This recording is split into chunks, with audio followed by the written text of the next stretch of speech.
Hello, Augies Worldwide. I'm Dave Kassler, amateur radio call sign KE0OG, here with another episode of Ask Dave. The question is very short, and I can answer it in a single word.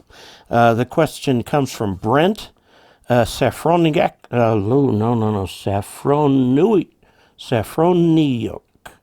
Safroniak. Victor Alpha 6, November.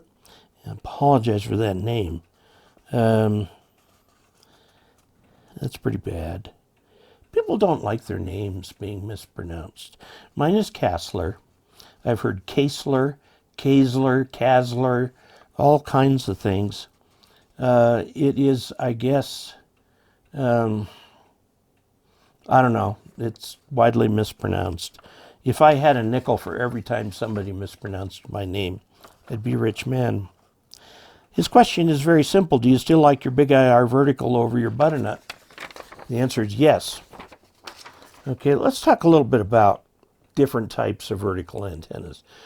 The principle here is you can pay anything you want for a vertical. But a vertical is a vertical is a vertical. Okay? A vertical is a vertical is a vertical. So all of your verticals are going to perform about the same.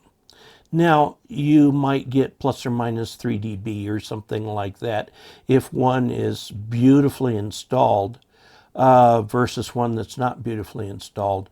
But a vertical is a vertical is a vertical. Okay. Now, the simplest way to make a vertical is to hang a wire from a tree. And this wire is 1/4 of a wavelength.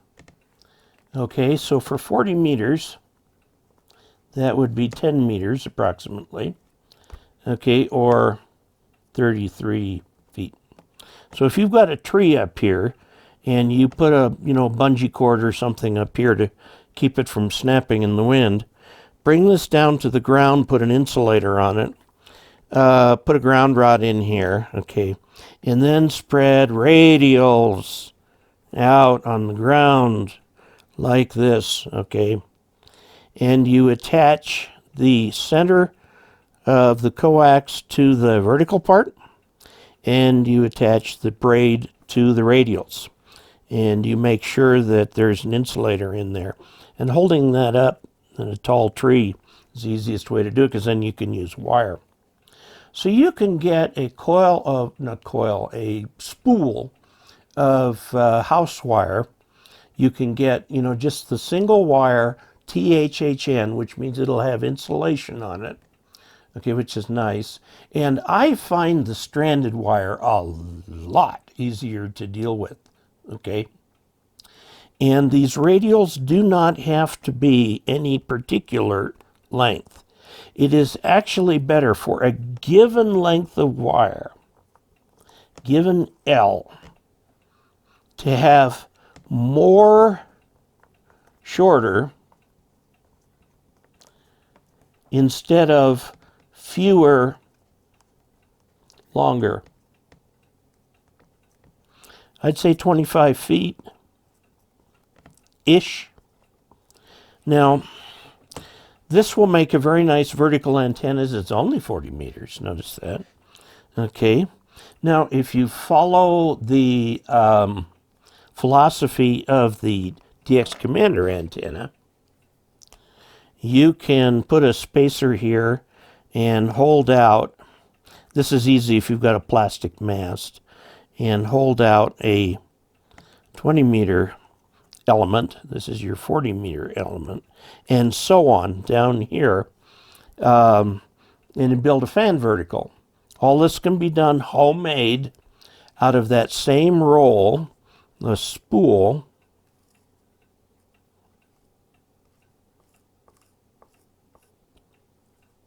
from Home Depot. You get 500 feet of wire. You can make your verticals and have a lot of wire left for radials, okay? There's a cheap way to make a vertical. There's a cheap way to make a fan vertical, okay? And you don't have to pay so much money. These are full-size verticals. And if you put enough radials out, they'll operate like any vertical.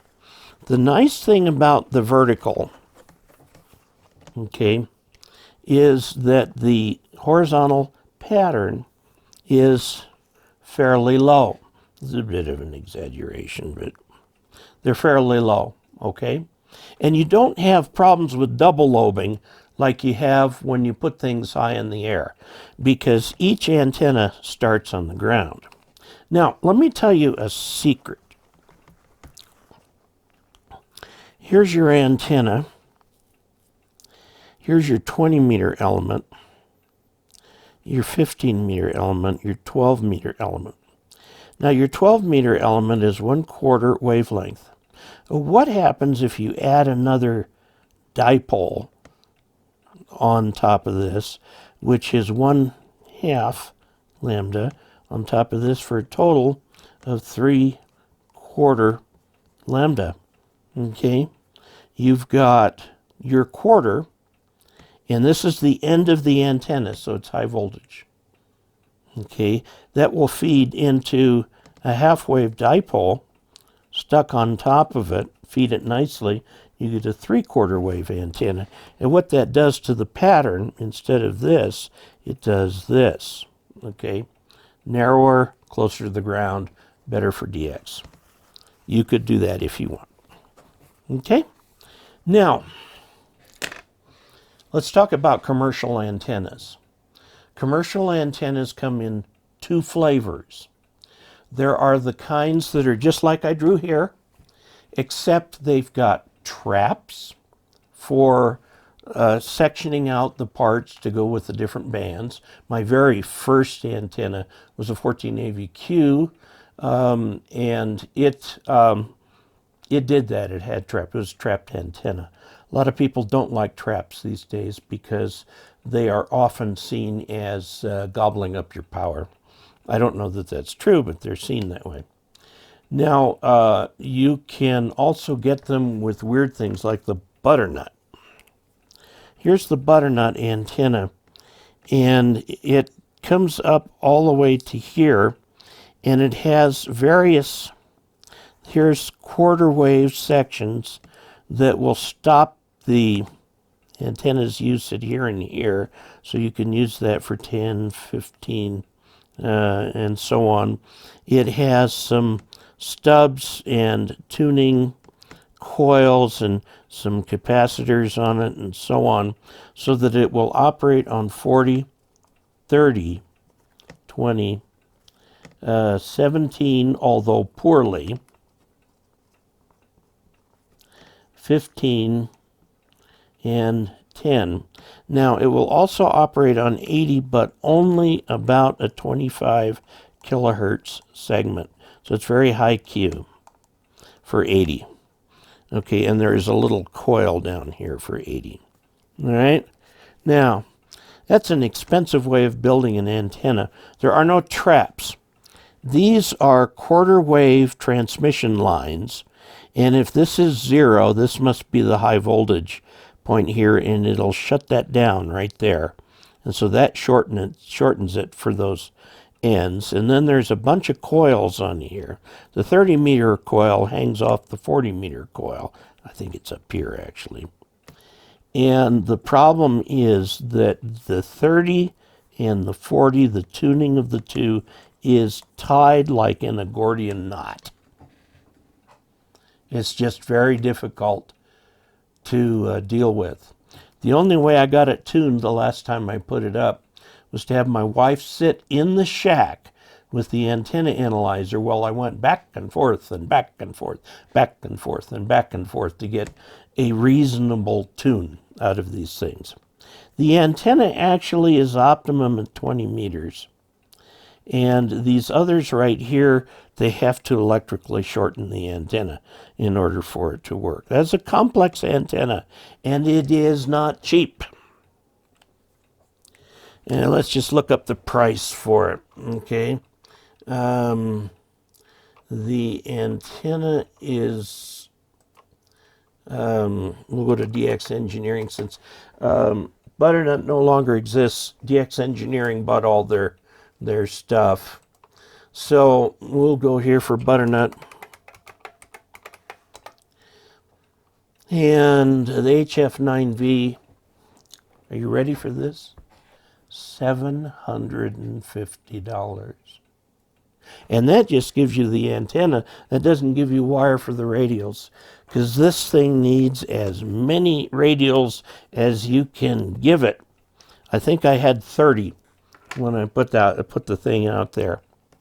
What I discovered is that the thing does not perform at all unless it has a big radial field.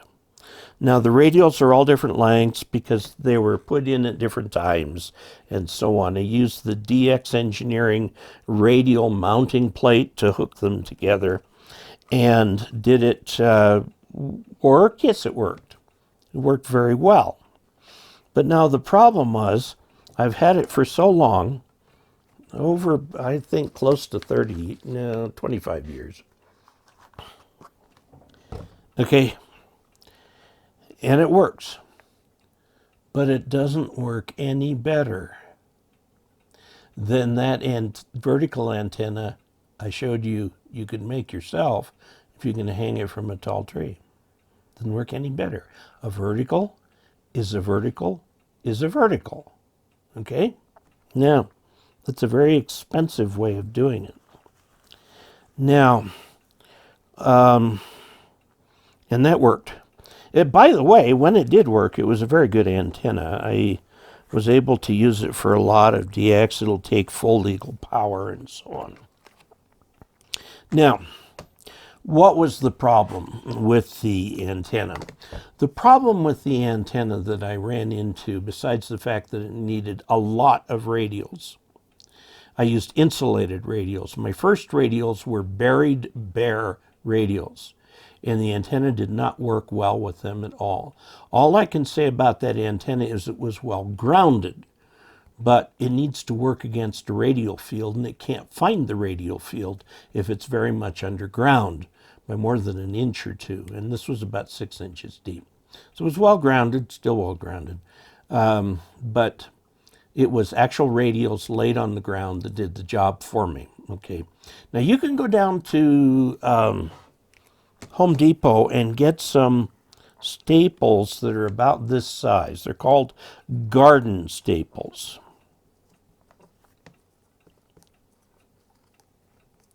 And they come in a bag, and they're about that size. Okay, so you can put a radial wire out, and then every few feet put one of these garden staples, stretch that radial tight, put the garden staple on it, and in a few years the grass will have grown up around that, and you won't have a problem with the lawnmower picking up the radial or anything like that. That's the theory. Mine I just lay out there because we live in a covenant-controlled community that does not permit landscaping. It does permit antennas, not specifically, but does not prohibit them. But it does prohibit landscaping because this area around here is supposed to be left natural. It just broke my heart that I can't mow the grass. Golly, I tell you. Anyway, what of the SteppIR, BigIR vertical? Okay, it's a long tube, and down at the bottom is a coil of copper tape. And it's got a little stepper motor in here, and it will push this tape up this all the way to the top for 40 meters. For 20 meters, it withdraws the tape down to here, and so on. Now, if you get on like 12, 15, 12, and 10, you can use the 3/4 button, and it'll push it up to give you a 3/4 antenna. And that really works very nicely. Now, what do I use for radials for this? You have to put radials on this.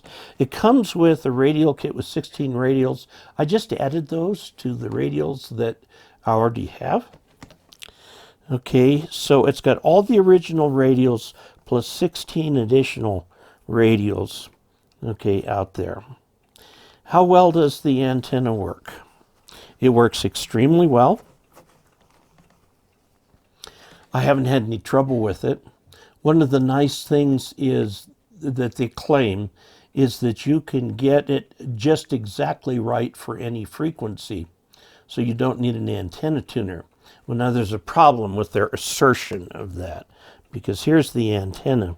The feed point impedance is about 30 ohms for vertical, okay? If you've got a 50 ohm, you're going to get about a 1.6 to 1 SteppIR. So I used the tuner in my radio. They wrote to me and said, don't do that. It can tune exactly. No, it can't. You can get the R, you can get the X down to 0, but the R is still going to be about 30 to 35 ohms. Now, the thing also has at the base a coil, and it's got taps on it. And you can set the taps from inside the shack to cover the entire 80-meter band. There's an advantage. The entire 80-meter band up to 75-meter phone, all of that can be covered with this antenna. That's very nice. It's a nice little additional feature. Okay. Now there is a problem with this antenna, and that is its extraordinary expense. Let me show you. We're just going to go to SteppIR,